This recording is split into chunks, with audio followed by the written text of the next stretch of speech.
Davido from Bulacan. Saan ka po sa Bulacan? Sa Santa Maria po. Ba, dahil tayo yung mga naging contestant dito na taga Bulacan na, no? Tsaka Batangas, no? Sila lagi yung pinakamarami, Bulacan, Batangas.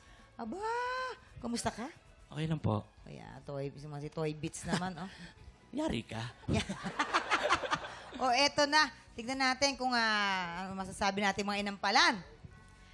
Sir B-Boy, napabilib mo ko dun sa mga high notes mo. Talagang na-reach mo siya with ease. Madali lang sa'yo pakinggan yung pagbirit mo, no? Doon lang siguro sa timing, medyo, lalong-lalo na sa first part, medyo parang nauuna lang ng konting-konti. Pero, isa pa na I wished na sa performance mo, okay siya eh. Sana mas gumalaw ka, nag-connect ka sa amin. Kasi napakaganda nitong kantang to. Kaya, yun na lang, konting connection pa sa amin, konting galaw, kasi okay na ang boses eh. So, yun lang sir. Sana kung magkaroon ng chance, ay sana masunod kung ano yung mga comment namin. Yun. B-Boy, alam mo, nung tinitignan kita, ang ine-expect ko, ang boses mo, malaki.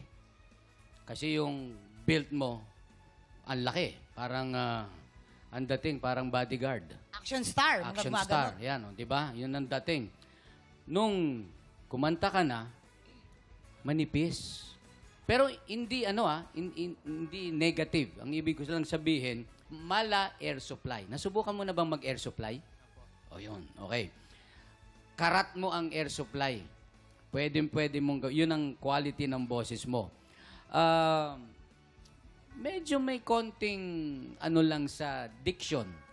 May konti lang, yung mga yung mga ganun lang. Merong isang akong napansin na ad-lib nung may O. Wow! Medyo hindi lang na-hit. Siguro, balikan mo yon para mas pulido tayo. Wala nang iba. Yun lang. So, pag napulido mo yon, ayos na itong performance mo rito sa kantang ito.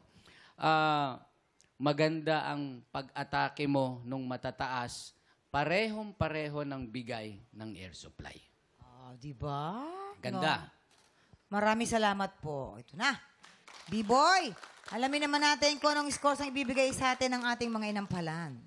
Sir B-Boy, ito ang mga bituin ko para sa'yo.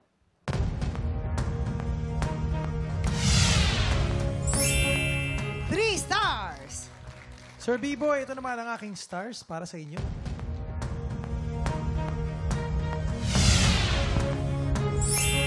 Four stars! Ayan, B-Boy. Mamaya natin ipapakita ang scores na bibigay naman ni Tatay Renz. So far, si Jay ay meron na pong 6 stars. At ikaw naman, B-Boy, ay meron ka ng 7 stars. Alright. Eto na, Tiktropa. Baka ikaw na ang susunod na kampiyon ng tanghalan. Kaya naman mag-audition ka na. Kung paano, please watch this. Sa pinakabagong season ng Tanghalan ng Kampiyon, tuloy-tuloy ang pagbida natin sa mga Pilipinong may pusong kampiyon. Kung ikaw ay 16 to 50 years old, palaban sa kantahan at may pusong kampiyon, sugod na sa aming weekly auditions every Wednesday and Thursday, 3 to 5 p.m. sa GMA Studio 6. Go na, mga tiktropa! Mag-audition na para sa